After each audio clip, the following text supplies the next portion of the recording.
Hi, this is Martial Arts Explorer, exploring practical technique as revealed in classical martial arts of all styles. I'm Scott Combs. We're working our way through an email from Tommy in Singapore. Tommy's 19 and a dedicated martial artist. He writes, I appreciate the revolutionary approaches to the teaching katas that are relevant to modern lifestyle and really liked what the podcast shows. Michael introducing a new kata and explaining how it works, and the students practice, practice, practice. This in itself can be a fast track for enthusiasts who did not have the chance to meet a true sensei and dedicate years to training, or simply for working people who just want some exposure to self-defense, etc. Do you guys use this method of teaching in your classes at FCMA as well? I sure hope so. The FCMA Tommy refers to is our dojo, Full Circle Martial Arts in Shoreview, Minnesota, USA. And yes, we do use the same teaching methods in our school. But we really can't take credit for this revolutionary approach to form interpretation. We really have to credit Senior Master Instructor Chris Thomas and Senior Master Instructor Dusty Seal for sharing their insights with us and then being patient while we attempted to figure it out. Those first few years were interesting. Things are going better now, and we're very pleased that you find our thoughts valuable. You know, if a person wanted to delve a bit deeper into this kind of thinking, both Master Thomas and Master Seal have either books or DVDs that you could buy to further your study. If you're interested, send a note to explorer@martialartsexplorer.tv and we'll get you in contact with either or both of these great martial artists.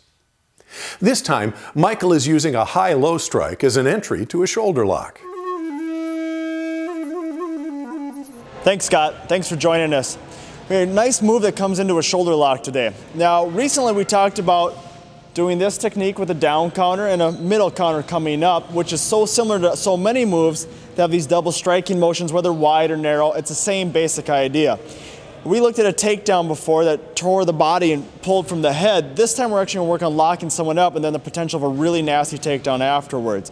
Kelly's going to come in and join me. And then we're going to start off with a pushing technique. So it's reaching in front this way, and we're going to intercept. Now when I intercept, all I want to do is parry to the inside. I'm going to start to hook this through. There's my down counter.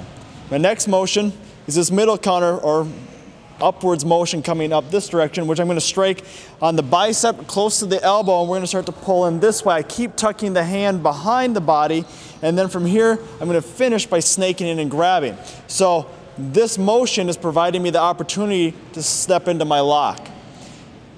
Scoop in, strike up, can finish turning, and reach up and grab here. Now, I want to get it nice and tight. Now, Kelly's pretty flexible, so I'm bringing her arm up quite a ways, and I want to grab onto the shoulder and really start to force this in to apply some pressure. You're going to find people have different resistance to this and different feeling of pain on this, so be very careful.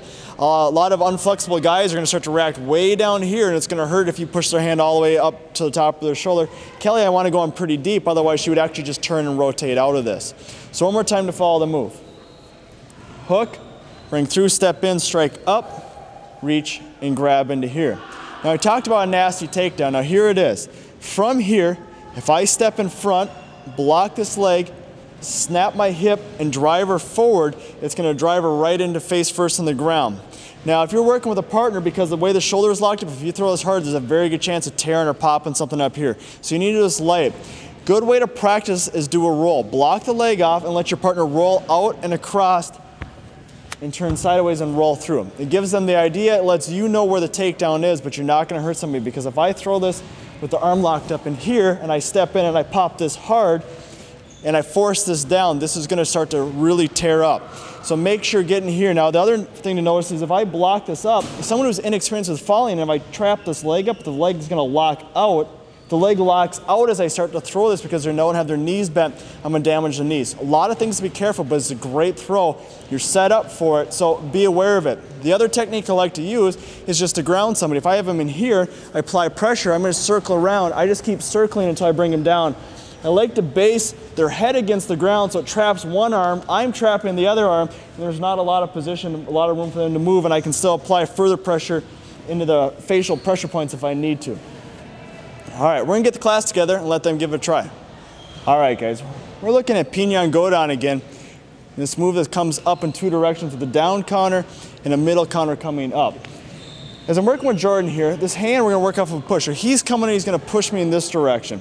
I wanna just intercept, move offline as needed, bring this down. Now I'm gonna strike up and start to bend the bicep, and I wanna make sure and drive the hand behind his body.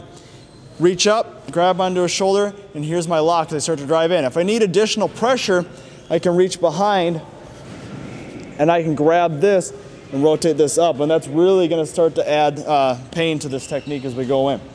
So one more time, this reaches through, intercept, hook down, strike up, roll up and in. Now for today guys, we're gonna work a little light takedown, and if you're comfortable with it, we're gonna go ahead and throw it where you step in front. Now here I'm gonna apply pressure forward and pull across. I can add my additional hand if I want to. I'm gonna pop the leg, but Jordan's just gonna do a light sideways roll out of this to get used to this. Now, for some of the newer belts, if you're not comfortable with this, we're just gonna step in front and we're gonna stop. So it's gonna look like this. As it comes in, we're gonna step to here and we're gonna stop right here just so we get the idea of where it is, but we don't have to do the actual takedown. All right guys, let's give it a try.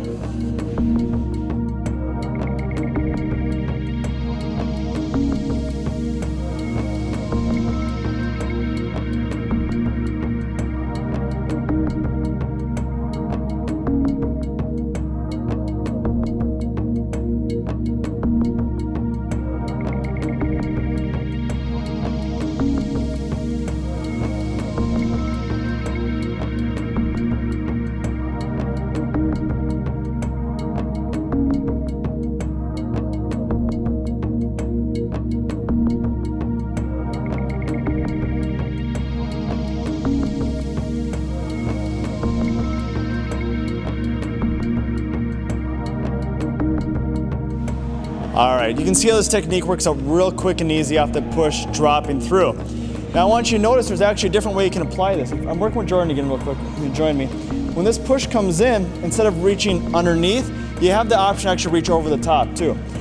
Grab behind the tricep and pull and then push the same, and it gives me the exact same motion. So in reality, it doesn't follow our interpretation, it doesn't follow the kata quite the same, your forms, but it gives you a different way to grab, and that's okay, whatever you're comfortable with. So if this reaches in, we can actually reach from the top and pull back and drive forward, and we end up in the same spot. Now we also get questions about why don't we work off the punch and things coming in. Jordan's throwing this as a jab, all right?